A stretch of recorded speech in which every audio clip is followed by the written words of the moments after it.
নবী পাক সাল্লাল্লাহু আলাইহি সাল্লাম নির্দিষ্ট পরিমাণ বয়ান করে এবার মসজিদে নববী থেকে বেরিয়ে আসছেন। বাহিরে যখন আসছে, মসজিদের বাহিরে একটু দূরে দেখে একটা বৃদ্ধ লোক বসে আছে, মাথায় একটা লাল রুমাল দিয়া ঘুমটা দিয়ে বসে আছে। নবী পাক কাছে যাইয়া সালাম দিয়েছে, আসসালামু আলাইকুম ইয়া শাইখ মান আনতা। ও মুরব্বী, আপনি কে? মাথার কাপড়টা সরাইয়া মুখ খুলে সালামের উত্তর দিয়ে বললেন, ওয়া আলাইকাস সালাম ইয়া রাসূলুল্লাহ, আনা আম্মুকা আব্বাস। ওগো আল্লাহর নবী, আমি আপনার চাচা আব্বাস রাদিয়াল্লাহু তাআলা আনহু বসে আছি। হুজুর বললেন, ও চাচা যান, আপনি কি জানেন না আমি মসজিদের মধ্যে বয়ান করতেছি? আমি মসজিদে বয়ান করি, আপনি মসজিদের এতটুক দূরে বাইরে বসে আছেন কেন? হযরত আব্বাস জবাব দিলেন, ভাতিজা, বাসা থেকে খবর পেয়েছি তুমি বয়ান করতেছো, তোমার নুরানি রুহানি বয়ান শোনার লোভেই এই আশায় আমি ঘর থেকে বেরিয়ে আসছি। আস্তে আস্তে হেঁটে আস্তে আস্তে এ পর্যন্ত যখন আমি পৌঁছেছি, তখন তোমার একটা বয়ান আমার কানে পৌঁছে গেল, তোমার একটা অর্ডার আমার কানে পৌঁছে গেল, তোমার একটা ওয়াজ আমার কানে পৌঁছে গেল। আর তখন আমি আমাকে বললাম, ও আব্বাস, তুমি তো এসেছো মুহাম্মদুর রাসূলুল্লাহর বয়ান শুনবা আর আমল করবা, সেই নিয়েতেই আসছো। কাজেই মুহাম্মদুর রাসূলুল্লাহর যে বয়ানটা আপাতত তোমার কানে পৌঁছেছে, ওইটার পর তুমি এক্ষুনি আমল করে ফেলো। নবী বললেন, চাচা যান, বয়ানটা কি? আমি যখন হেঁটে এ পর্যন্ত আসছি, ইচ্ছা রয়েছে মসজিদের মধ্যে যে তোমার বয়ান শুনবো। এ পর্যন্ত যখন আসছি, তখন তুমি বললে যে যেখানে আছো সে সেখানে বসে পড়ো। তখন আমি এ পর্যন্ত ছিলাম, তাই আমি বললাম, ও আব্বাস, আর এক কদম সামনে বাড়া যাবে না, নবী তোমাকে বসতে বলেছে, তাই আমি এ জায়গা বসে পড়ছি, আর সামনে বাড়তে পারি নাই। সাহাবায়ে কিরামদের স্বভাব সামিনা ওয়া আতানা, শুনবো আর মানবো। আল্লাহু আকবার। এবার নবী পাক সাল্লাল্লাহু আলাইহি সাল্লাম আব্বাস রাদিয়াল্লাহু তাআলা আনহুকে বললেন, চাচা যান, তাহলে এত দূরে বসে কি আপনি আমার বয়ান শুনতে পারছেন? আমার তো মাইক নাই, নবী তো মাইকই বয়ান করে নাই, বাইরের থেকে শোনার কথা না, আমি তো মসজিদের মধ্যে বয়ান করেছি, আপনি এত দূরে থেকে কি সব কথা শুনতে পারছেন? আব্বাস রাদিয়াল্লাহু তাআলা আনহু বলেন, ভাতিজা, তোমার বয়ানের মধ্যে যে মুজিজা আছে, তুমি যেখান থেকে বয়ান করো, লক্ষ মানুষকে সামনে করে বয়ান করলেও তোমার পায়ের কাছে বসা আলা যে আওয়াজে শোনে, একেবারে পিছের মানুষটাও সেই একই আওয়াজে শোনে। তোমার সব বয়ান আমি শুনছি, আর পুনরাবৃত্তি করা লাগবে না। বুকের সাথে জড়িয়ে ধরে আমার নবী বলেন, মান তাশাব্বাহা বিকওমিন ফাহুয়া মিনহুম, যার সাথে যার মিল হবে তার সাথে তার হাসর হবে। যার সাথে যার মিল হবে, একটু আমার সাথে বলেন, যার সাথে যার মিল হবে তার সাথে তার হাসর হবে। যার সাথে যার মিল হবে তার সাথে তার হাসর হবে। তোমার মিল যদি সাহাবায়ে কিরামের সাথে হয়, সাহাবায়ে কিরামদের সাথে জান্নাতি হবা। ভাই, সাহাবায়ে কিরাম জান্নাতি না জাহান্নামী? একটু বলেন, জান্নাতি না জাহান্নামী? নিশ্চিত করে সন্দেহ নাই। নবী পাক বলেন, আল্লাহ আল্লাহ ফি আসহাবি লা তাত্তাখিযুহুম গরাদাম মিন বাদি। এই দুনিয়ার মানুষ, পরবর্তীতে যারা আসবি, কে কি করবে না করবে, তার বেশিরভাগ আমার নবীকে আল্লাহ তাআলা জানাই দিয়েছেন। আর নবী ভবিষ্যৎবাণীর মধ্যে বলে দিয়ে গেছেন, জানে নবীকে আল্লাহ জানাইছে, কিয়ামতের আগ দিয়া উম্মত এমন হবে যে তারা পাণ্ডিত্যের বলে আমার সাহাবায়ে কিরামদের সমালোচনা করবে একদল। আল্লাহুম্মা সাল্লি আলা মুহাম্মাদিন ওয়া আলা আলি মুহাম্মাদ কামা সাল্লাইতা আলা ইব্রাহিম وعلى آل إبراهيم إنك حميد مجيد اللهم بارك على محمد وعلى آل محمد كما باركت على إبراهيم وعلى آل إبراهيم إنك حميد مجيد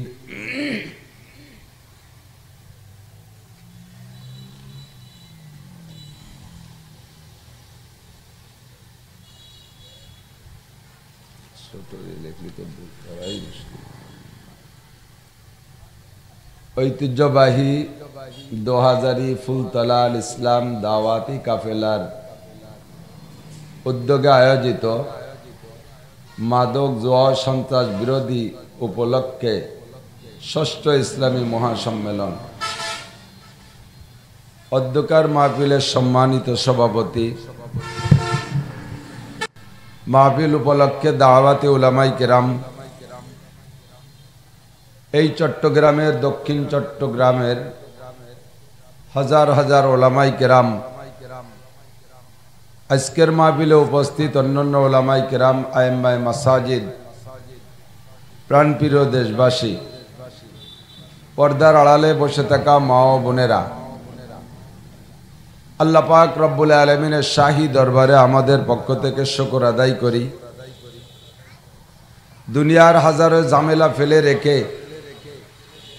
জান্নাতের বুক ভরা আশা নিয়ে জাহান্নামের ভয়ে, সওয়াবের আশায় গুনার ভয়ে, হিদায়াতের আশায় গুমরাহির ভয়ে, শিরিক ও কুফর মুক্ত ঈমান গড়ার লক্ষ্যে বেদাত মুক্ত সুন্নতি আমলের প্রশিক্ষণ নেওয়া ও দেওয়ার উদ্দেশ্যে আল্লাহ পাক রব্বুল আলামিন আমাদেরকে আরামের বিছানা ফেলে, দুনিয়ার কাজকাম ফেলে এখানে এসে বসে কিছু ভালো কথা বলা ও শোনার সুযোগ করে দিলেন। মালিকের দরবারে তার ইহসানের শুকর আদায় করে সকলে পড়ি আলহামদুলিল্লাহ। মাহফিলের সিজন শুরু, এখন থেকে রমজান পর্যন্ত ধারাবাহিক মাহফিল অনেক হবে, অনেক শুনবেন। প্রাকৃতিক দুর্যোগে বাধা না আসলে, রাজনৈতিকভাবে কোনো বাধা বিপত্তি না আসলে ইনশাআল্লাহ মাহফিল চলবে, আপনারা শুনবেন। ছোটবেলা থেকে আপনারা এ পর্যন্ত কমবেশ বহুত মাহফিল শুনেছেন। চট্টগ্রাম ওলামায়ে কেরামের মার্কাজ, আমাদের দক্ষিণ পূর্ব এশিয়ার ভিতরে সবচাইতে বেশি ওলামায়ে কেরাম ভারতের পরেই আমাদের চট্টগ্রাম। হাটহাজারী, পটিয়া, বাবুনগর, জিরি, নাজিরহাট, নানুপুর সহ দোহাজারি আরো বহুত মাদ্রাসা আপনাদের এলাকায়। এখান থেকে লেখাপড়া করে করে আমরা বাংলাদেশের বিভিন্ন এলাকা থেকে এসে পড়াশোনা করে যে নিজ নিজ এলাকায় দ্বীনের খেদমতে নিয়োজিত। আপনারা এই এলাকার ওলামায়ে কেরামের কাছ থেকে বহু বয়ান শুনেছেন। কোনো ওয়াজ নসিহাত আমার জানা মতে আপনাদের শুনতে বাকি নাই বলে আমার বিশ্বাস। গতকালও বলেছিলাম খাগড়িয়া মাদ্রাসায় যে আপনাদের ওয়াজ শুনতে শুনতে পেট ভরে গেছে, আর সকল বক্তাদের বয়ান শুনতে শুনতে আপনাদের কান বোঝাই হয়ে গেছে। কাজেই এখন আর নতুন কোনো বয়ান শোনার শখ সাদ আপনাদের নেই। এটা প্রমাণ করতেছে আপনাদের বসার ভাবে। এক একজন এক এক দিক, এক একজন এক এক জায়গা, মুক্ত খোলা জায়গা পাইয়া ছড়াই ছিটাই বসছেন। আমি আপনাদের এলাকায় আসি নাই, এলাকার উলামায়ে কেরামদের দেখলাম। গতকালও দেখেছি খাগড়িয়া মাদ্রাসায় সারাদিনের বয়ান শুনেছি, দেখেছি বাস্তব। 10 জন 15 জন 20 জন শ্রোতা নিয়া বক্তা বয়ান করতেছে। এক একজন এক এক জায়গা, এক একটা বাঁশের খুঁটির সাথে পিঠ লাগাই দিয়া, কেউ গাছের সাথে, কেউ ওয়ালের সাথে টেক লাগাই দিয়া বসে বসে বাদাম খাচ্ছে, হুজুর বয়ান করেই যাচ্ছে। তো আপনাদেরও এ পদ্ধতিতে শোনার অভ্যাস আছে, আর এই অঞ্চলের বক্তাদেরও এইভাবে বলার অভ্যাস আছে। আমার অভ্যাস নেই। আমাকে দূর থেকে ডেকে নিয়ে আসছেন, যদি আমারে কিছু বলার সুযোগ দেন তাহলে সুযোগটা হলো আপনারা একটু ক্লোজ হয়ে বসতে হবে। অবশ্যই উলামায়ে কেরামের কাছ থেকে শুনেছেন 3 জায়গা ফাঁকা থাকলে মাঝখানে কেউ না কেউ এসে বসে। কয় জায়গা একটু বলবেন আমার সাথে? একটু বলবেন আমার সাথে? 3 জায়গা ফাঁকা থাকলে মাঝখানে কেউ না কেউ এসে বসে। মাঝখানে যিনি বসে ফাঁকা দেখে উনি জিবরাইল আলাইহিস সালাম না, উনি মিকাইল, ইসরাফিল, আজরাইল আলাইহিস সালাম না। কথা বলেন? ওনার নাম কি? মিস্টার ইবলিস। একটু বলেন কি ইবলিস? হযরত মাওলানা ইবলিস, পীরে কামেল ইবলিস, মিস্টার ইবলিস। দুনিয়াটা জ্বালাই খাচ্ছে মিস্টাররা, কথা কন না কেন? এই জন্য ওই ফাঁকে মাঝখানে আইসা ঢোকে মিস্টার ইবলিস। 3 জায়গা। কয় জায়গা? 1 নম্বরে মসজিদে নামাজে দাঁড়াইলে কাতারে 2 জনের মাঝখানে যদি ফাঁকা থাকে, ও জায়গায় ইবলিস আইসা দুইজনকে দুদিকে হাত দিয়ে বিভিন্ন প্রকারে ডিস্টার্ব করে। তার প্রমাণ হলো আমাদের এমনি বসে আছেন সবাই নীরবে নিস্তব্ধে, কোনো ঝামেলা নাই। আপনি এখনই নামাজে দাঁড়ান, দেখবেন মিস্টার হাজির। এখন মনটা ফ্রেশ আছে, মনের মধ্যে কোনো 2 নম্বরই 6 নম্বরই 9 নম্বরই নাই। নামাজে দাঁড়ানোর সাথে সাথে দুনিয়ার যত পচা কথা, যত বাজে কল্পনা সব নামাজের মধ্যে হাজির। দুনিয়ায় আপনার অনেক কিছু আছে, সব অনেক কিছু নামাজের মধ্যে মাথায় আসে না। কার সাথে প্রেম করেছেন, কোন নারীর সাথে কি বলেছেন, কার সাথে কি আকাম করেছেন, কার সাথে কি আকাম করার প্ল্যান আছে, এই যত পচা দরবারগুলো নামাজের মধ্যে মাথায় আসে। এখন আমার দিক তাকায় বসে আছেন, একজনকে আমি হাই তুলতে দেখছি না। হা করে যে হাই তোলে না, হাই তোলা বলে নাকি, আমাদের আঞ্চলিক ভাষায় বলে হাম ছাড়া, এ হাই তুলা। বসে আছেন, কেউকে আমি হাই তুলতে দেখতেছি না। এখনই নামাজে দাঁড়ান, দেখবেন যে বারবার হাই আসতেছে। এখন সবাই আমার দিক তাকায় বয়ান শুনতেছেন, কের হাত পা নাড়াচাড়া করতে দেখতেছি না। এখনই নামাজে দাঁড়ান, ওযু বানাইয়া দেখবেন নাকের মধ্যে চুলকাচ্ছে, কানের মধ্যে চুলকাচ্ছে, মাথায় টুপির মধ্যে চুলকাচ্ছে। কি সুন্দর বসে আছেন, কাপড় চোপড় পরা আছে। নামাজ এক রিকাত হইতে না হইতে দেখবেন আপনার লুঙ্গি লুজ হয়ে গেছে, খুলে যায় ভাব। এই আকামগুলো সব গোটায় মিস্টার। আর নামাজের ভিতরে কাতারে ফরজ নামাজে যখন দুইজনের মাঝখানে ফাঁকা পায়, মিস্টার এসে দাঁড়ায়। আর মিস্টারের সেকেলটা বডিটা হলো, ও তো আগুনের তৈরি জিন জাতি। আর জিনের সংজ্ঞা হলো জিসমুন নারিয়ুন, আগুনের একটা বডি। ইয়াতাশাক্কালু বিআশকালিন মুখতালিফা, বিভিন্ন সময় বিভিন্ন রূপ ধারণ করতে পারে। কখনো বড় হতে পারে, কখনো ছোট হতে পারে, কখনো বাতাস হতে পারে, কখনো মানুষ হতে পারে, কখনো পিপিলিকা হতে পারে, কখনো একটা লোম হতে পারে। একটা লোম হইয়া আপনার মুখের একটা দাড়ি হইয়া এভাবে উল্টে এসে আপনার নাকের সাথে সুরসুরি দেবে। বারবার ওখানে হাত নিতে হবে। আর নামাজ ফরজ না, যে কোনো নামাজের ভিতরে হাতকে তার নির্দিষ্ট স্থান থেকে ছুটাইয়া একটা কাজের জন্য, যে কাজটা নামাজের না, ওই কাজের জন্য বারবার একটা ফরজ আদায় করার ভিতরে যদি 3 বার ওই জায়গায় হাত যায়, তাকে আরবিতে বলে আমলে কাসির। আর আমলে কাসিরে নামাজ বাতিল হয়ে যায়। আমার কথা কি বোঝা যাচ্ছে? আপনি নাকের মধ্যে সুরসুর করতেছে, এখন করতেছে না, নামাজে দাঁড়াবেন, নামাজে দাঁড়ানোর সঙ্গে সঙ্গে নামাজে নাকের ভিতরে সুরসুরি দিচ্ছে। ও জায়গা যাইয়ে শয়তানি আপনার সুরসুরি দিচ্ছে। ছানা ছেড়ে দিয়ে একবার নাক পরিষ্কার করছেন, আবার রুকুতি যার আগে আর একবার নাকের মধ্যে সুরসুর করতেছে। 3 নম্বরে রুকুতি যার আগে আর একবার, আমার দিক 3 নম্বরে রুকুতি যার আগে দাঁড়ানো অবস্থায় 3 নম্বর বার আবার নাকের মধ্যে সুরসুরি দিচ্ছে। বাস এক রুকুতি যার আগে দাঁড়ানোর ভিতরে যদি এক হাতে একই জায়গায় 3 বার আপনি নিয়ে ওই কামটা করেন, তাহলে আপনার নামাজ বাতিল। শয়তান এবার কয়, তুমি নামাজ পড়তে থাকো, আমি আরেকজনের নাকের কাছে যাই, তোমার নামাজ শেষ। এই শয়তান মাঝখানে ঢুকে আকাম করে দুই নামাজির মাঝখানে ফাঁকা থাকলে। 2 নম্বরে স্বামী স্ত্রী দুইজন এক খাটে শোয়া, দুইজন 2 খাটে শুইতেন সেটা ভিন্ন ব্যাপার, প্রয়োজনে শুইতে পারেন। কিন্তু এক খাটে শুয়ে যদি মাঝখানে ফাঁকা রাখেন, ওই মাঝখানে মিস্টার ঢুকা দুইজনের 2 রকম কুবুদ্ধি দেয়। স্বামীর কানে কানে কলবের মধ্যে বুঝায়, তোমার স্ত্রী তোমার প্রতি অতটা আকৃষ্ট না, তোমাকে ভালোবাসে না, তার ভালোবাসা অন্য জায়গা, এজন্য দেখো তোমার গায়ের সাথে গা মিশছে না, আর একদিক ফিরে শুয়ে আছে। এবার স্ত্রীকে বলবে, তোমার স্বামী এত রাত গভীর রাত্রে বাসায় ফিরছে কেন জানো? ও অন্য জায়গা থেকে তার জরুরত চাহিদা পূরণ কইরা বাসায় আসছে, এর কারণে তোমার প্রতি কোনো চাহিদা নাই, এজন্য তোমার সাথে সোয়া খাওয়া দিচ্ছে না, মাঝখানে ফাঁকা করে শুয়ে রয়েছে। দুইজনের ভিতরে 2 রকম বুদ্ধি দেবে। রাতের ভিতরে দুইজনের সাক্ষাৎ নাই, সকালবেলা দুইজন মেজাজ খারাপ করে উঠবে, দিন ভরে মারামারি কিলি পিটাপিটি করতে তালে থাকবে। এমন করে 2 মাস 6 মাস যাওয়ার পরে একসময় তুমুল গ্যাঞ্জামে পরিণত করে দেবে, একেবারে ফিলিস্তিন আর ইসরায়েল আর গাজার মতো লাগাই দেবে। লাস্টে যাইয়া আপনার স্ত্রীর কপালে তালাক জুটবে, সে তালাক নিয়ে বাড়ি যাবে। এই ঝামেলাটা বাধাইছে দুইজনের শোয়ার সময় মাঝখানে ফাঁকা রাখার কারণে, আর ওই জায়গা শয়তান ঢুকে কুপ্ররোচনা দিয়ে সুযোগ পাওয়ার কারণে।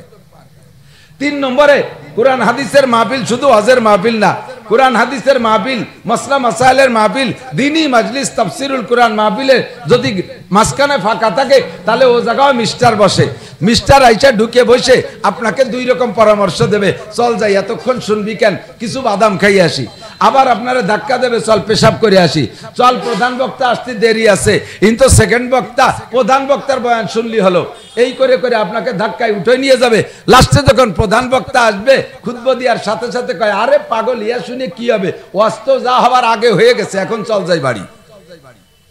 আগে বলবে প্রধান বক্তার লোভে উঠে নেবে, আর প্রধান বক্তা আসলে কবে ওয়াজ ভালোটা আগে হয়ে গেছে, এখন আর বসে থেকে লাভ নেই। কাজেই মাঝখানে নবী পাক সাল্লাল্লাহু আলাইহি ওয়াসাল্লাম যখন বয়ান করতেন, সাহাবায়ে কিরাম শিখাইছেন। সাহাবায়ে কিরাম থেকে বর্ণনা এরকম, বর্ণনাকারী সাহাবা বলেন, নবী আলাইহিস সালাতু ওয়াস সালাম আর আমাদের মাঝখানে আকর্ষণটা ছিল আমার দিক, লক্ষ্য করেন আমার দিক, নবী আলাইহিস সালাম আর আমাদের মাঝে আকর্ষণ ছিল চুম্বক আর লোহার আকর্ষণের মতো। যার দৃষ্টান্ত, উদাহরণের জায়গায় রাখতে হবে, হুবহু মনে করা যাবে না। কথা বলেন। নবী আলাইহিস সালাম আর আমাদের মাঝে সম্পর্ক ছিল লোহা আর চুম্বকের মতো। একটা টেবিলের উপরে বড় শক্তিশালী পাওয়ারওয়ালা 1000 পাওয়ারের একটা চুম্বক লোহা মাঝখানে রেখে ওই টেবিলের উপরে চতুর্দিকে ছোট্ট ছোট্ট টুকরা লোহা যদি ছড়ায় রাখা হইতো হয়, তাহলে এই ছোট্ট টুকরো লোহাগুলো নিজ জায়গায় থাকতে পারবে না। কথা বলেন। নিকটে যারা চুম্বকের সাথে মিশবে, তারপরে যারা তারপরে আলাদের সাথে মিশবে, এভাবে চতুর্দিকের লোহাগুলা আস্তে আস্তে আইসা একের সাথে একে মিশে যাবে। তেমনি রহমাতে আলম নবী সাল্লাল্লাহু আলাইহি ওয়াসাল্লাম যখন বয়ান করতেন, কোরআনের বয়ান করতেন, নবীর ভাষায় তাফসীর করে আমাদেরকে শুনাইতেন, তখন নবী আলাইহিস সালামের আকর্ষণ আর কোরআনের বয়ানের আকর্ষণে আমরা সাহাবায়ে কিরাম দূরে দূরে যেখানে বসা থাকতাম, ধীরে ধীরে খালি আগাইতে থাকতাম। আগাইতে দুইজনের মাঝখানে এত মিশে যেতাম যে মাঝখানে একটা আঙ্গুল ঢুকানোর জায়গা থাকতো না। এটা সাহাবায়ে কিরামদের স্বভাব। আর আমাদের স্বভাব, নবী পাক বলেন, আমার এই সাহাবায়ে কিরামদের আখলাক আর আমল, আর আখেরি জামানার উম্মত তারা মুসলমান, তারপরও তাদের আখলাক আর আমলের ভিতরে বিভিন্ন জায়গায় পার্থক্য দেখবা। এক নম্বরে, আখেরি উম্মত যখন বসবে তখন যে জায়গা বসে থাকবে হাজারো ডাকলে সে আসবে না, বহিরাগতরা আসবে, তাদের জায়গা দিতে চাবে না, সুন্নতি তরিকায় বসবে না।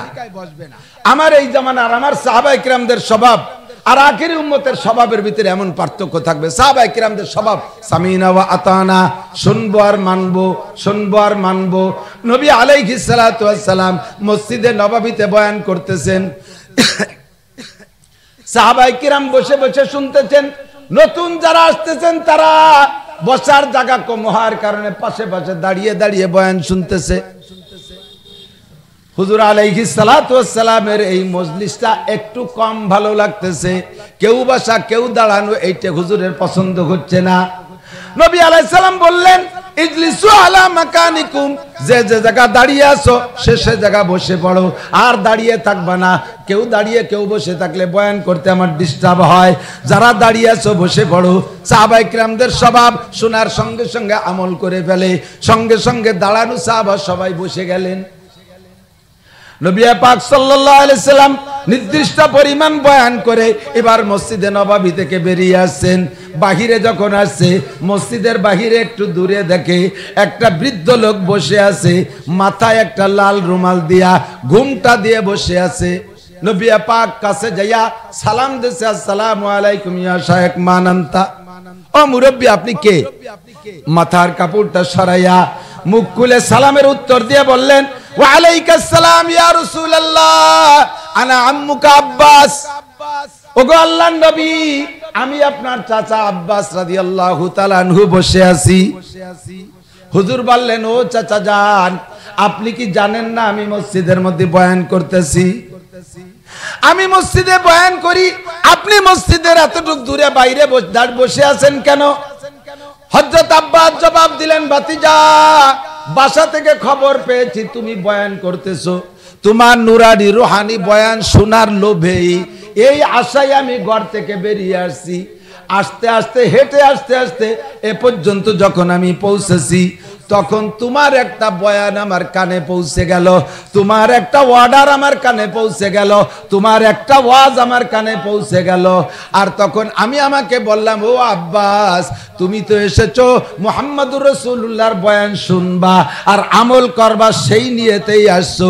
কাজেই মুহাম্মদুর রাসূলুল্লাহর যে বয়ানটা আপাতত তোমার কানে পৌঁছেছে, ওইটার পর তুমি এক্ষুনি আমল করে ফেলো।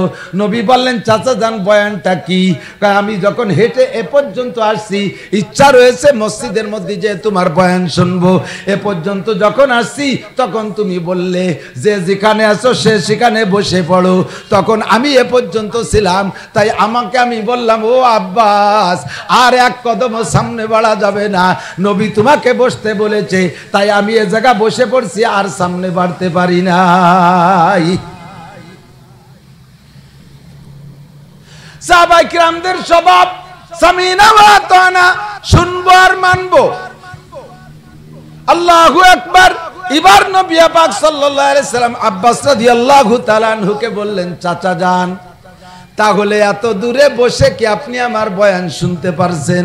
আমার তো মাইক নাই, নবী তো মাইকই বয়ান করে নাই, বাইরের থেকে শোনার কথা না, আমি তো মসজিদের মধ্যে বয়ান করেছি, আপনি এত দূরে থেকে কি সব কথা শুনতে পারছেন?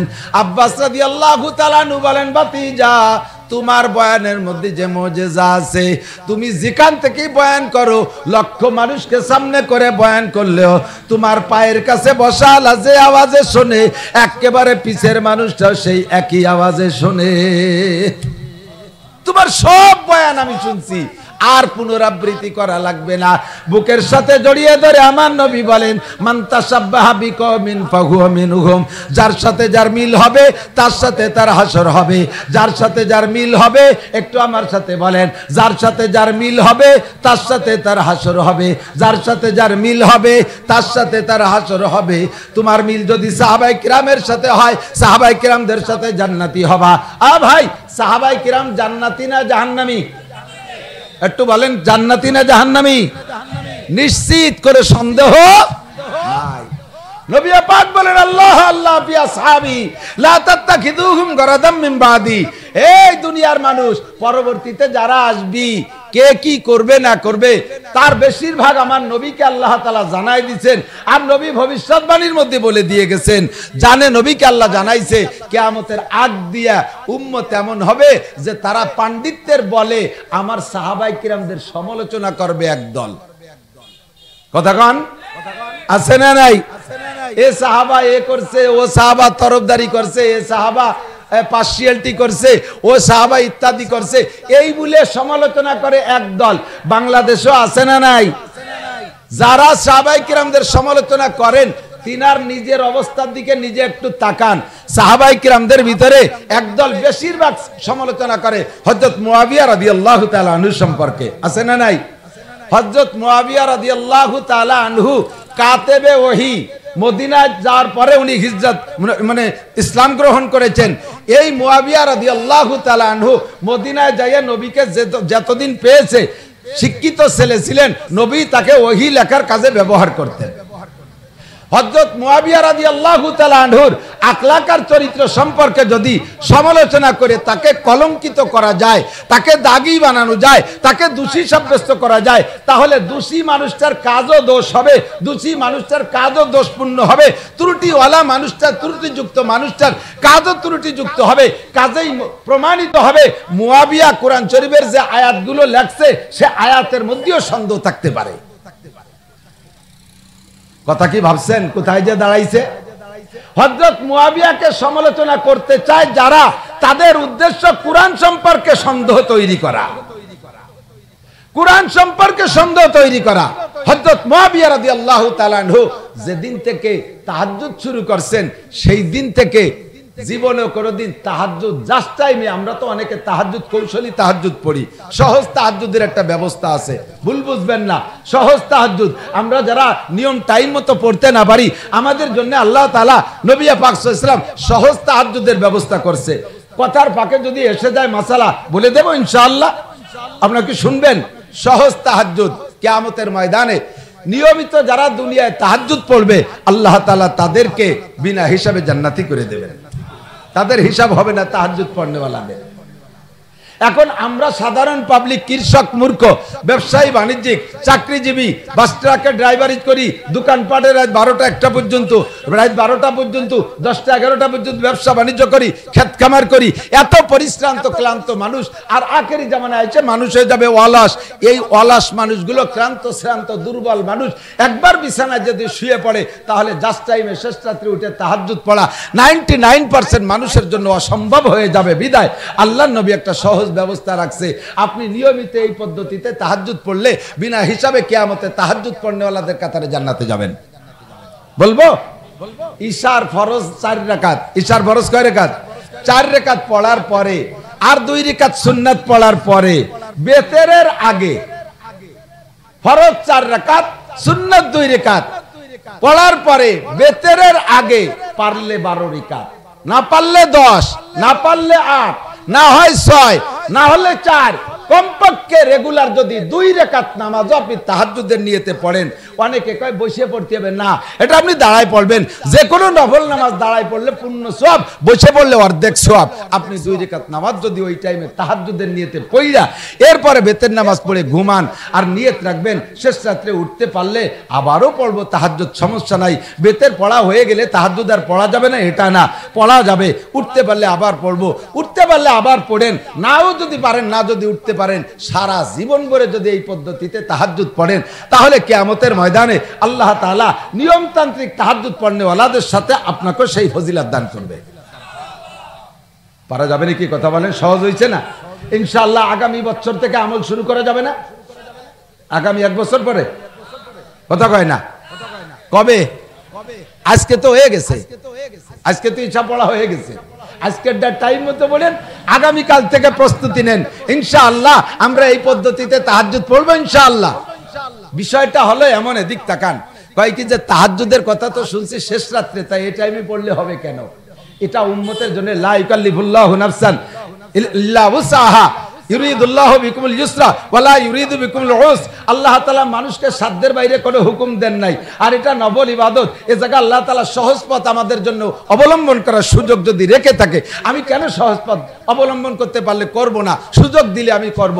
যেমন সফরে যাইয়া নামাজ, ফরজ নামাজ 4 রাকাতের জায়গা কয় রাকাত? ফরজ সফরে 4 রাকাতের জায়গা 2 রাকাত, 4 রাকাতের জায়গা 2 রাকাত। সুন্নত ছেড়ে দেওয়ার অনুমতি আছে, পড়লে সবটুক। সুন্নত পড়া ছেড়ে দেওয়ার অনুমতি আছে, তবে পড়লে 4 রাকাতে 4 রাকাত, ওখানে কোনো মাসালা নাই। না পড়লে গুনাহ নাই, তবে পড়লে 4 রাকাত। ফরজ নামাজ আর ওয়াজিব নামাজ এর ভিতরে পার্থক্য আছে। ফরজের গুরুত্ব নাম্বার 1, ওয়াজিবের গুরুত্ব নাম্বার 2, নাকি বলেন? নাম্বার 2। তো ফরজ 4 রাকাতের থেকে যদি 2 রাকাত ফরজ মাইনাস হতে পারে, 2 রাকাত ফরজ যদি কমে যেতে পারে, তাহলে ওয়াজিব নামাজের উপরেও খানিকটা সহজতা, খানিকটা সহজতা, সরলতা এসে অর্পিত হয়। এ জায়গা আর আমি বেশি ভাঙ্গাবো না। যেখানে আল্লাহ তাআলা সহজ ব্যবস্থা অনুমতি দেছে, সে জায়গা আপনি সহজের পর আমল করলে যদি ফায়দাটা পান, অসুবিধা কি? তাহাজ্জুদ এই টাইমে পড়লে ঈশার নামাজের পরে থেকে তাহাজ্জুদের রক্ত শুরু হয়। তবে এদিক তাকান, তবে মজা হলো শেষ রাত্রি টাইম মতো উঠে পড়াটা হলো আসল মজার সময়। আপনাদের এলাকায় গ্যান্ডারি কয় নাকি? ওই যে মুখে গ্যান্ডারি, তো হ্যাঁ কুশাল, এ মুখে খায় না কুশাল, এর আখ কলি তো চেনেন? আখ তো ভালো বাংলা এলাকায় আখ সব জায়গায় হয়, বাংলাদেশের সব ডিস্ট্রিক্টে আখ আছে। এই কুশালের গোড়ার দিক মিষ্টি বেশি না আগা মিষ্টি বেশি? আগা কয় না মাথা? আগা ঠিক আছে নাকি? মাথা নিচে, মানে কি করবো আমি বাংলা, গোড়ার আগা ঠিক আছে, বুঝছেন তো? এই কুশালের গোড়ায় মিষ্টি বেশি না আগায় মিষ্টি বেশি? গোড়া মিষ্টি বেশি না? এবার খাইতে গেলে কোন জায়গার রস বের করা সহজ? আগার রস। কিন্তু রসে মিষ্টি কম, স্বাদ কম, বেরোনো সহজ, নাকি বলেন? আর গুড়ার রস মিষ্টি বেশি, স্বাদ বেশি, কিন্তু বের করা কঠিন, ঠিক না? জন্ডিসের রোগীরে জন্ডিজের রোগীরে কবিরাজ বলছে, জন্ডিস জানেন তো, জন্ডিজের রোগীকে কবিরাজ বলছে যে আখের রস খাইলে তোমার জন্ডিস সারে, আখের রস খাইলে জন্ডিস সারে। কিন্তু কবিরাজ বলে দেয় নাই যে গুড়ার রস না আগার রস, গুড়ার রস খাইলে জন্ডিস সারে না আগার রস খাইলে জন্ডিস সারে, এই জায়গা ভাগ করে দেয় নাই, বলে দিয়েছে আখের রস খাইলে জন্ডিস সারে। তাতে প্রমাণ করে যে আখের যে কোনো জায়গার রস খাইলেই জন্ডিস সারে। কথা বুঝেন? আখের যে কোনো জায়গার রস খাইলেই জন্ডিস ভালো হয়। কিন্তু গুড়ার রস খাইলে জন্ডিস ভালো হয়, তবে খাইতেও মজা কিন্তু বের করা কঠিন। আর আগার রস খাইলেও জন্ডিস সারে, কিন্তু স্বাদ কম, বের করা সহজ। তাহাজ্জুদ পড়লে কিয়ামতে ফজিলত পাওয়া যায়। এই তাহাজ্জুদের গুড়ার রস শেষ রাত, আর আগার রস হলো সন্ধ্যা রাত ইশার পর পর। তবে যে কোনো সময় তাহাজ্জুদ পড়লেই জন্ডিস সারে। তাহাজ্জুদের যে ফজিলত যে কোনো সময় পড়লে আপনি পাবেন, তবে মজা পাবেন শেষ রাত্রে, কিন্তু বের করতে কঠিন। শীতের রাত্রে উইঠা গায়ের কম্বল লেপ সরাই দিয়া ঠান্ডা পানি দিয়ে ওযু আর গোসল কইরা তাহাজ্জুদ পড়া বড় কঠিন। ওই সময় তাহাজ্জুদ পড়লে মজা বেশি, ওই সময় তাহাজ্জুদ পড়লে স্বাদ বেশি। ও দোস্ত, আপনার তাহাজ্জুদের ফজিলাত যে কোনো সময় পড়লেই হবে, তবে ওই সময় তাহাজ্জুদ আর এ রাত্রে তাহাজ্জুদ একরকম হয় না মজা। শেষ রাত্রি তাহাজ্জুদ পড়লে আপনি যখন জিকিরে বসবেন আর গুনগুন করে জিকির করবেন, পর্দায়ে হস্তি আগার সুজি बना रे ला इला, पर्दाए हस्ती अगर सूजी बना रे ला इला, आजमा बे पर्दा बीनी नूरे इल्लल्लाह रा, आजमा बे पर्दा बीनी नूरे इल्लल्लाह रा।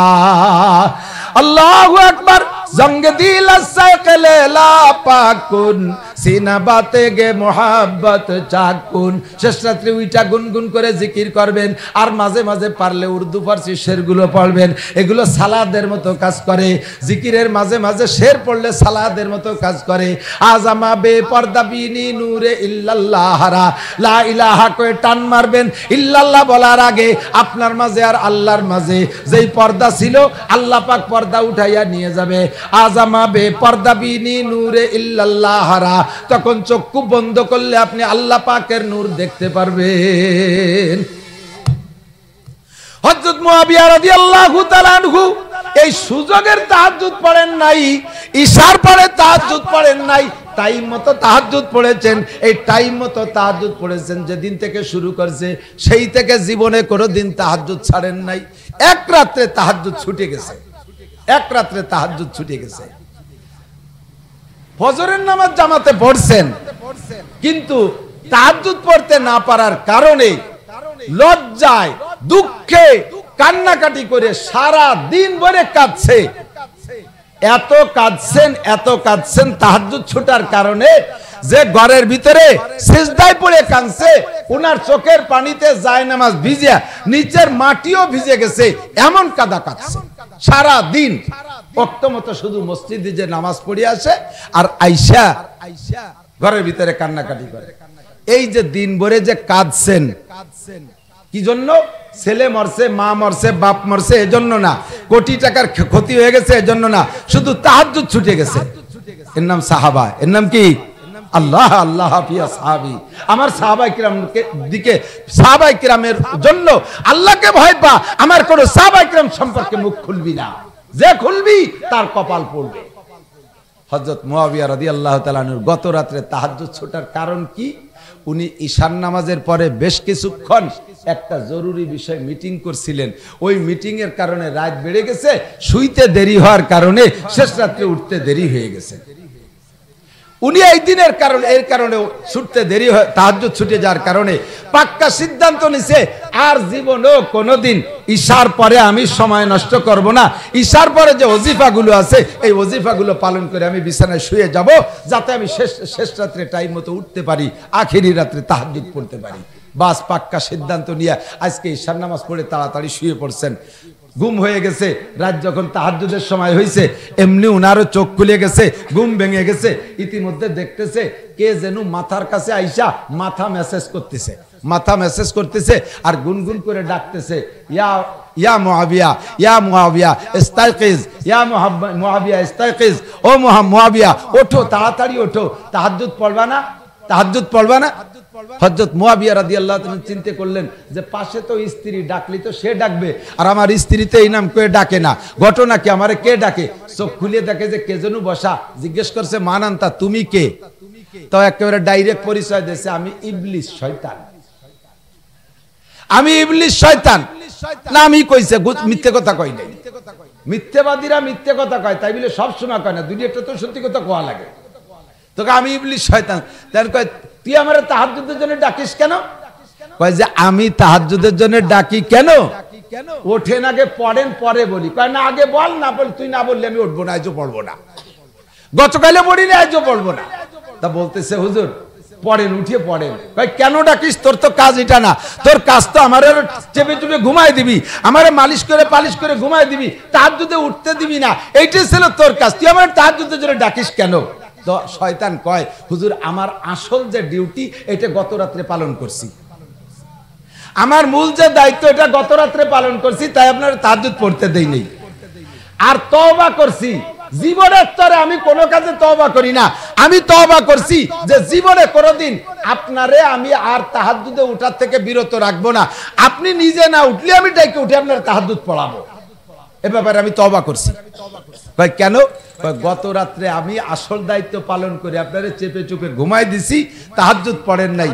এই তাহাজ্জুদ ছুটে যাওয়ার কারণে সারা দিন ভরে যে পরিমাণ কাঁদছেন, অনুশোচনা করেছেন, অনুতপ্ত হয়েছেন, কাঁদছেন, চোখের পানি বেলাইছেন, এই একদিনের কান্নার কারণে আপনি লাগাতার 30 বছর তাহাজ্জুদ পড়ে আল্লাহ পাকের কাছে যেই মাকাম আর যেই স্থান লাভ করতেন, একদিনে কান্নাকাটি করে তার চেয়ে বেশি আগায় চলে গেছেন।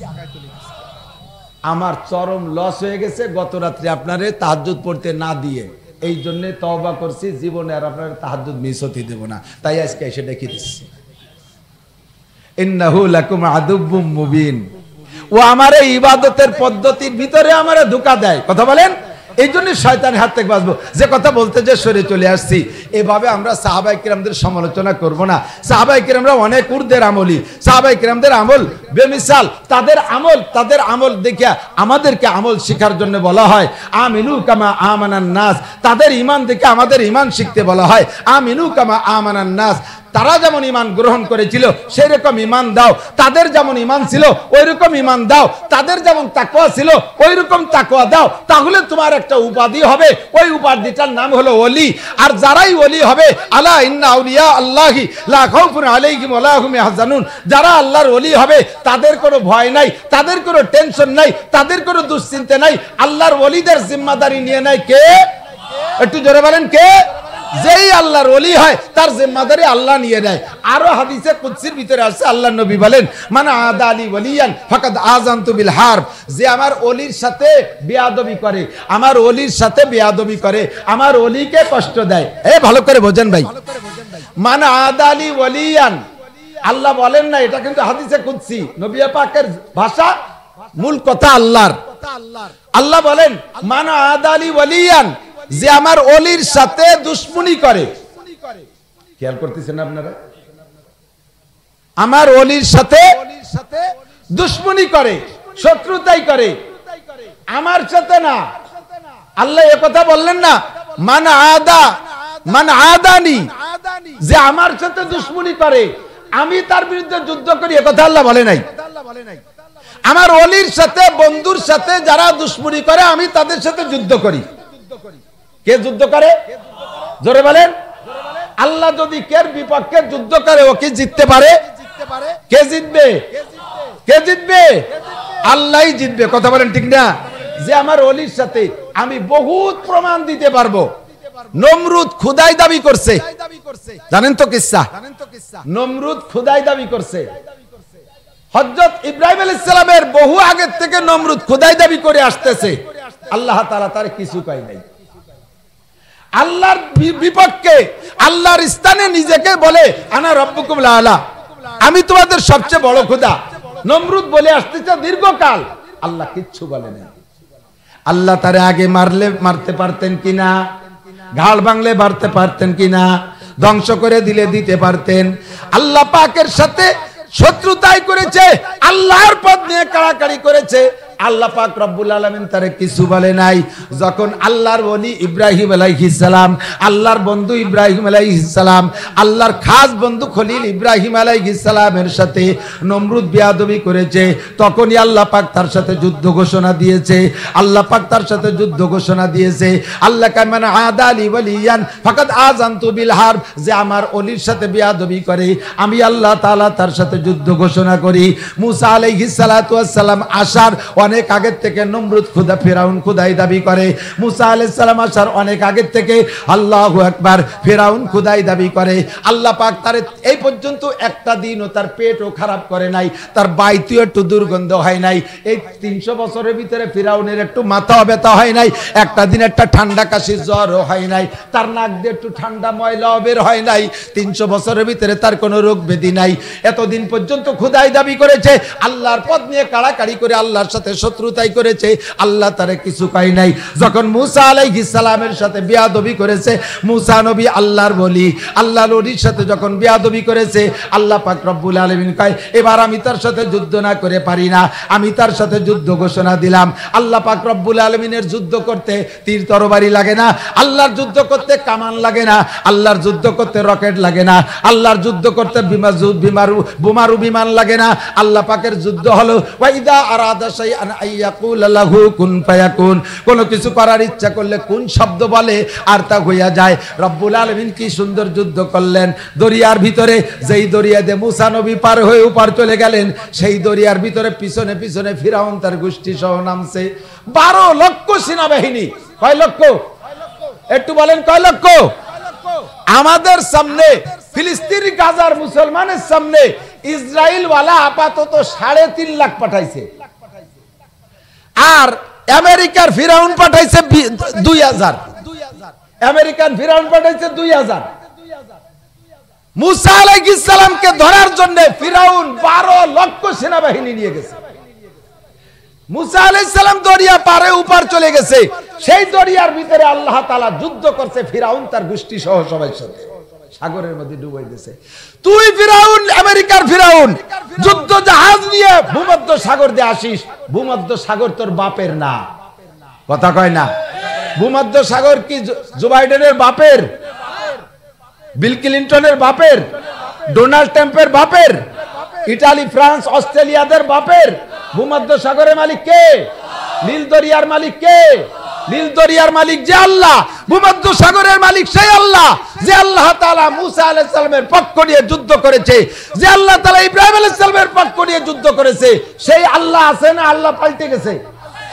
আল্লাহ কি সেই জন্য আরেকজন? বয়স বেশি হওয়ার কারণে আল্লাহ দুর্বল, চোখে কম দেখে, বার্ধক্যজনিত কারণে শক্তি কম? আল্লাহর সেই বাহিনী এবং আল্লাহর কুদরত বিদ্যমান আছে না নাই? ভূমধ্য সাগরে আল্লাহ তাআলা এই যুদ্ধের বিমানকে ডুবাই দিতে পারে কি পারে না? গাজার নিরস্ত্র মুসলমানকে আল্লাহ তাআলা বিজয় করতে পারে কি পারে না? আল্লাহ কামান আদালি ওয়ালিয়ান ফাকাদ আযানতু বিল হারব, আল্লাহ আমার সাথে যুদ্ধ কর, আমার সাথে আমার শত্রুতাই কর, আমি কিছু বলবো না, কারণ আমার ধরার একটা দিন আছে, আমার ধরার একটা দিন আছে। শুরু হবে কবরের থেকে একেবারে কিয়ামত পর্যন্ত, হাসরের মাঠ কায়েমের পরে স্থায়ী জাহান্নাম, ফি নারি জাহান্নাম খালিদিনা ফি আবাদা, স্থায়ী জেলখানায় ঢুকাই দেব। ও জায়গা কোনো দলীয় সরকার নাই। কতক্ষণ? আমাদের বর্তমান সময় বহু মানুষ জেলে আছে না? জেলে, রাজনৈতিক জেলে আছে না? বিভিন্ন মালি মামলা বাদে রাজনৈতিক জেলে আছে তো অনেকে। যারা জেলে আছে তারা জেলের ভিতরে থাইকা ও জায়গা থেকে দোয়া মুনাজাত করতেছে, আল্লাহ একটা নির্বাচন দাও তাড়াতাড়ি, একটা ফেয়ার নির্বাচন দাও, ফেয়ার নির্বাচন দিলি পারে এবার আমরা জিতে যাব, দল ক্ষমতায় না আসলে পারে বেরোতে পারতেছি না, আল্লাহ তাড়াতাড়ি দল ক্ষমতায় দাও যাতে আমরা বেরোতে পারি। ওরাও জায়গা দোয়া করতেছে। জেলখানা এমনই একটা, জাহান্নাম এমনই একটা জেলখানা, জাহান্নাম এমনই একটা জেলখানা যে জায়গা কোনো বিরোধী দল নাই। কথা বলেন আছে? জাহান্নাম কি বিরোধী দল আছে? জাহান্নাম হলো নিরপেক্ষ জায়গা, ধর্ম নিরপেক্ষ জায়গা। জাহান্নাম হলো ধর্ম নিরপেক্ষ জেলখানা। জাহান্নাম কি বোঝেন নাই কথা? ধর্ম নিরপেক্ষ জেলখানা হলো জাহান্নাম, ওর মধ্যে সব দল থাকবে। আর জান্নাত হলো ধর্মপক্ষ, ধর্মপক্ষী এটা বাগান, ধর্মপক্ষী একটা আরাম আয়েশের জায়গা। জান্নাতের ভিতরে একমাত্র মুসলমান ছাড়া অন্য কোন জাতি থাকবে? জোরে বলেন, জান্নাতের মধ্যে কারা থাকবে? একটু কান্না, কারা থাকবে? আপনি যদি মুসলমান হন তাহলে একটু স্বীকার করেন, জান্নাতে কারা থাকবে? আর জাহান্নামের মধ্যে কারা থাকবে? মুসলমানও থাকবে, অমুসলমানও থাকবে, হিন্দু বৌদ্ধ খ্রিস্টানও থাকবে। কথা কন। তাহলে জাহান্নাম হলো ধর্ম নিরপেক্ষ কারাগার। দুনিয়াও যদি বলি যে এটা ধর্ম নিরপেক্ষ জায়গা, তাহলে বুঝতে হবে যে এটা হলো সেম জাহান্নাম। জাহান্নাম যেমন ধর্ম নিরপেক্ষ কারাগার, দুনিয়াকেও বলি যদি এটা ধর্ম নিরপেক্ষ জায়গা, তাহলে দুনিয়াও জাহান্নামের জন্য সেম। দুনিয়া হলো জাহান্নামের মতো সেম একটা জাহান্নাম, এর মধ্যে কোনো শান্তির অবকাশ। ও দোস্ত, ফি নারি জাহান্নামা খালিদিনা ফি আবাদা, চলে যাবে ওখানে। আল্লাহর সাথে যুদ্ধ করলে, আল্লাহ ইচ্ছা করলে, আল্লাহর পথ নিয়ে কাড়াকাড়ি করলে আল্লাহ তাতে বেজার হয় না। আল্লাহকে আমার ধরার দিন আছে, আমার জেলখানা আছে, তবে আমার বন্ধুর সাথে বেয়াদবি করিস না, আমার অলির সাথে বেয়াদবি করিস না। ইব্রাহিমের সাথে বেয়াদবি করছিস, নমরুদ দিছি তোরে মশা দিয়ে শেষ করে। মুসা আলাইহিস সালামের সাথে বেয়াদবি করছিস, ফিরাউন আমার সাথে বেয়াদবি করছিস, কিছু বলি নাই। আমার বন্ধুর সাথে বেয়াদবি করছিস, শেষ করে দিলাম। মুসা আলাইহিস সালাতু ওয়াস সালাম জাকাতের মাসালা হুকুম দিয়ে দিয়েছে, জাকাত আদায় করো, আল্লাহর হুকুম, জাকাত দিয়ে দাও। খুজমিনা আমওয়ালিহিম সাদাকাতান তুতাকিরু, মুমিনের মালের থেকে জাকাত আদায় করো। মুসা আলাইহিস সালাম জাকাতের মাসালা বলে দিয়েছেন, জাকাত দিতে হবে। তো টার্গেট বিশেষ করে ছিল হলো কারুনের কাছে। কারুনের কাছে আল্লাহ পাক রব্বুল আলামিন নিজেই বলেন, ওয়াবতাগি ফীমা আতাকাল্লাহু দারাল আখিরাতা ওয়া লা তানসা নাসীবাকা মিনাদ দুনিয়া ওয়া আহসিন কামা আহসানাল্লাহু ইলাইকা ওয়া লা তাবগিল ফাসাদা ফিল আরদ ইন্নাল্লাহা লা ইউহিব্বুল মুফসিদিন। আল্লাহ কয়, এ কারুন, তোরে আমি সম্পদ দিয়েছি, তোর মতো সম্পদ কেউকে দেই নেই। কারুনের সম্পদের বিশ্লেষণ শুনলে আপনি তাজ্জুব হবেন। প্রত্যেক 70টা গোডাউনের একটা চাবি, উটের চামড়ার তালা, উটের চামড়ার চাবি, লোহা দিয়ে চাবি বানাইলে ওজন বেড়ে যাবে। চামড়া তালাও চামড়ার, চাবিও চামড়ার, যাতে ওজন কমায়। আপনাদের টেনশন যে চামড়ার তালায় সিকিউরিটি হয় কিভাবে? লোহার তালা ভেঙে নিয়ে যাচ্ছে দোকান চুরি করিয়া। কথা কন না কে? আর সে জায়গা চামড়ার তালা কি কয়? এ কি তালা না তামাশা? না, তালাই, চামড়ার তালা, তারপরে চুরি হয় না। বাংলাদেশের মতো এত বড় বিশ্ববিখ্যাত দেশ, চোরের আড্ডা, তারপরে এখনো বাংলাদেশে প্লাস্টিকের তালা ব্যবহার হয়, তা কেউ ভাঙ্গে না। জানেন? বাংলাদেশের প্লাস্টিকের তালা, তাও মেলা বড় না, অনেক বড় না, একটুক একটুক ছোট ছোট তালা, তাও কেউ ভাঙ্গে না। চেনেন সে তালা? আপনার বাড়ি কারেন্টের মিটার আছে, মিটারের গলায় দেখেন একটা তালা দিয়ে আছে, ওটা লোহার না প্লাস্টিকের? কথা কয় না। ওই তালাটা ভাঙ্গেও ভিতরে মিটারের জায়গা পয়েন্ট ঘুরাই দিলি মিটার কম আসবে, সেটা সবাই জানে। তো এত বড় চোরের আড্ডার দেশে তারপরও প্লাস্টিকের তালা ভাঙ্গেন না। আর আজ থেকে 4000 বছর আগে মানুষ এত বড় ক্রিমিনাল ছিল না, যাও একটা কিছু দিয়ে তালা দিয়ে তুলি হয়ে যেত। চোর একটা ধরা পড়ছে, চোর ধরা পড়লে বাড়িওয়ালাই ধরে ফেলাইছে চোররে, দইরা গাছের সাথে পায়ে রশি দিয়ে বাইন্ধে রেখে আছে, হাত খোলা, পায়ে রশি দিয়ে চোর গাছের সাথে বেঁধে রেখে আসছে, হাত খোলা। উনি চোররে বলে গেছে, তুই থাক, আমি থানায় যাচ্ছি, পুলিশ আনতি। বুঝছেন নাকি আমার আওয়াজ? তো ওই লোক চোররে বেঁধে রেখে থানায় যে বলতেছে, স্যার আমার সাথে কয়েকজন পুলিশ পাঠান, আমি চোর বেঁধে রেখে আসছি। এখন পুলিশই জিজ্ঞেস করছে, কিভাবে, কোন জায়গা বেঁধে রেখে আসছেন? পায়ে রশি দিয়ে আমার গাছের সাথে বেঁধে রেখে আসছি। হাত? কারণ হাতে বান্ধি নেই। তো পুলিশই কয়, তুমিও বাড়ি যাও, যাই দেখবা যে চোর নাই ও জায়গা, আমাকে খালি খালি নিয়ে না। কয় না স্যার, অবশ্যই চোর আছে, আপনারা আসেন, আমি মামলা দিচ্ছি, আসবেন না কেন? আমরা লোকটার পিড়িতে চোর, আর পুলিশ আর না এসে পারে নাই। আইসে দেখে যে সত্যই চোর দাঁড়ায় রয়েছে, চোর হাত খোলা, পায়ে রশিদে গাছের সাথে বান্ধা, চোর দাঁড়ায় রয়েছে। পুলিশে আইসে চোর আগে বলতেছে, তুই কি চোর? হ্যাঁ স্যার আমি চোর, আমি চুরি করছি। তাই চুরি করলি, তোরে গাড়িস্থ বাড়িওয়ালা ধরলো, ধরে পায়ে রশি বান্ধে গাছের সাথে বান্ধে দিয়ে গেল, তোর হাত খোলা, তুই তো রশি হাত দিয়ে রশি খুলে চলে যেতে পারতি, তা গেলি না কে? স্যার উনি আমার নিষেধ করছে যে তুই যাইস না, আমি পুলিশ নিয়ে আসি। উনি আমার নিষেধ করছে, এই জন্য আমি যাই নাই, গেলি তো আমি চলে যেতে পারতাম। কাইসা সরল চোর। পুলিশ কয় এটা চোর না, আসছে কোনো অভাবের কারণে, তুমিও কিছু দাও আর আমরা পুলিশরা কিছু দেও, বাড়ি যা। তালা, মানুষ সরলতার কারণে তালাও সরল। 70 গোডাউনে এক চাবি, শাহাদত আঙ্গুলের সমান চাবি। চাবি বাড়তে বাড়তে বাড়তে বাড়তে বাড়তে 70 গোডাউনে এক চাবি, আরেক 70 গোডাউনে আরেক চাবি, আরেক 70 গোডাউনে আরেক চাবি। লাস্টে চাবির পরিমাণ এত হলো, আল্লাহ তার শুধু চাবির পরিমাণটা কোরআনে কারিমের ভিতরে বলেন, ওয়া ইন্না মাফাতিহাহু লাতানু বিল উসবাতি উলিল কুওয়া। মুসা আলাইহিস সালামের জামানার শক্তিশালী, বোঝা বহনে শক্তিশালী 70 জন যুবকের মাথায় চাবির বোঝা উঠাই দিলে মাথা খাড়া রাখতে পারতো না, মাথা ঝুঁকাই যাইতো, চাবি বহন করার ক্ষমতা হতো না। তাহলে তার সম্পদ কি পরিমাণ! বিশাল সম্পদের উপরে মুসা আলাইহিস সালাতু ওয়াস সালাম অর্ডার দিয়ে দিলেন, হে ফিরাউন, কারুন, তোমার সম্পদের যাকাত দাও। মুসা আলাইহিস সালামকে জিজ্ঞেস করছে, ভাইজান জাকাত পার্সেন্ট কত, কয় ভাগের কয় ভাগ দিতে হবে? আপনাদের আমাদের জাকাত কয় ভাগের কয় ভাগ, কয় পার্সেন্ট বোঝেন নাই? 2.5%। কথা কন না কে? জাকাত কয় পার্সেন্ট? আমাদের জাকাত কয় পার্সেন্ট? 2.5%, মানে 40 ভাগের 1 ভাগ। 1 টাকায় 2.5 টাকা, 1000 টাকায় 25 টাকা, লাখ টাকায় 2.500, কোটি টাকায় 2.5 লাখ।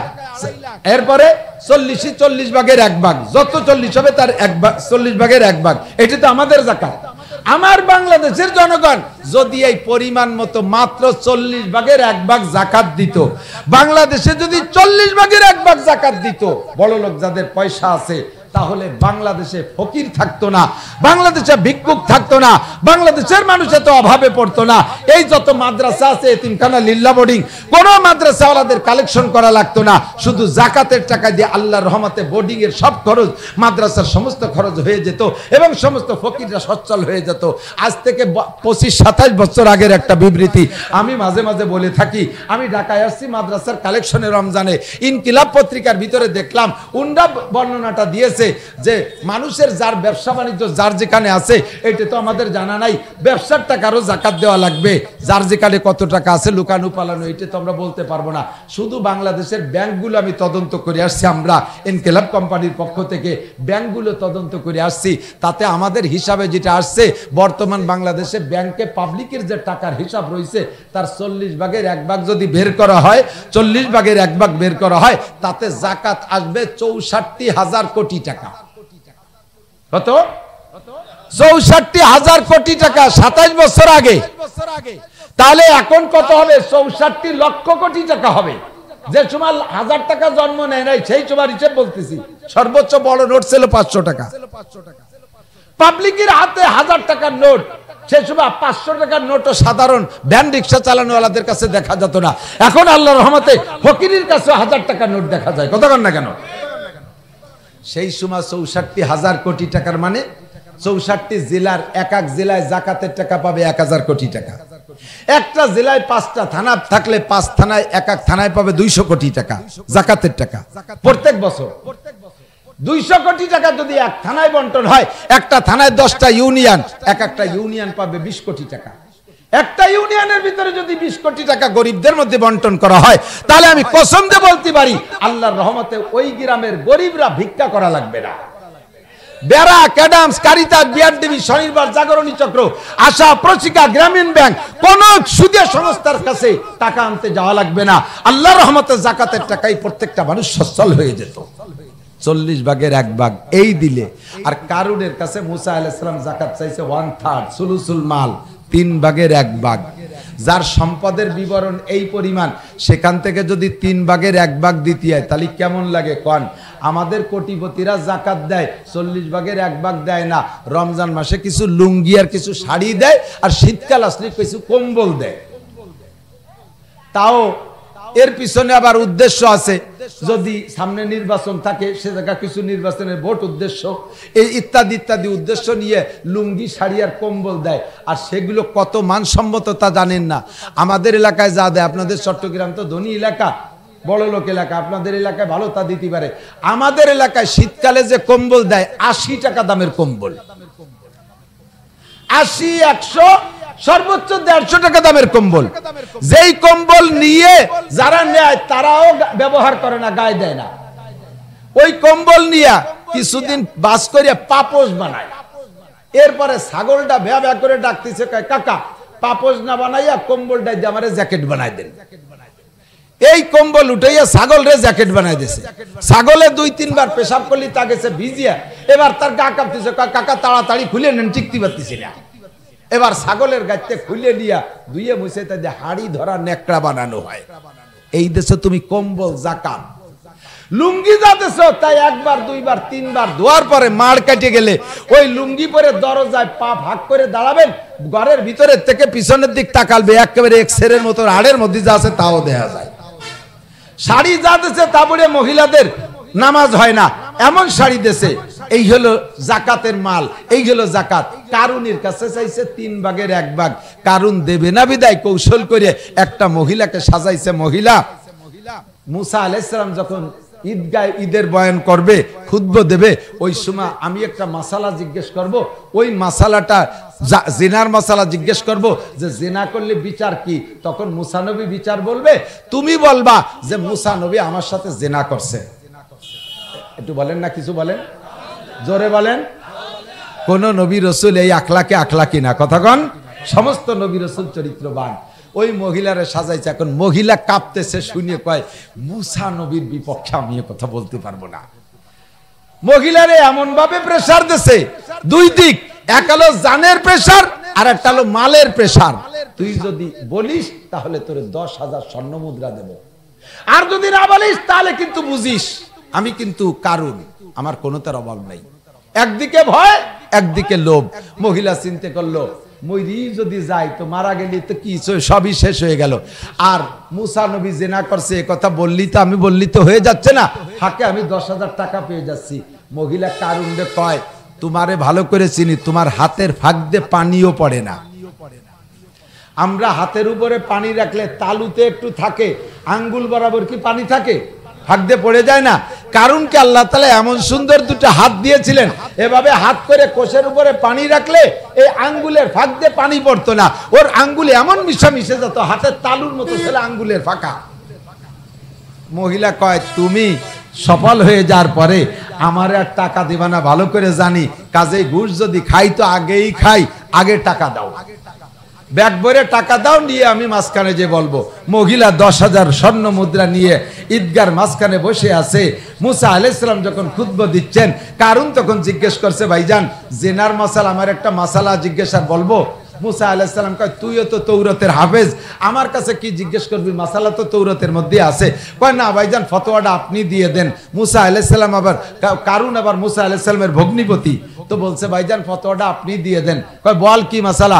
কয় ভাইজান জেনার মাসালা কি, যদি বিবাহিতায় জেনা করে এর বিচার কি হবে? মুসা আলাইহিস সালাম বললেন আশাইকু আশাইকতু ইজা জানায়া ফারজুমুহুমা, ব্যভিচারিণী যদি বিবাহিত হয়, বয়স্ক হয়, তাহলে তাদেরকে পাথর মেরে শেষ করে দিতে হবে।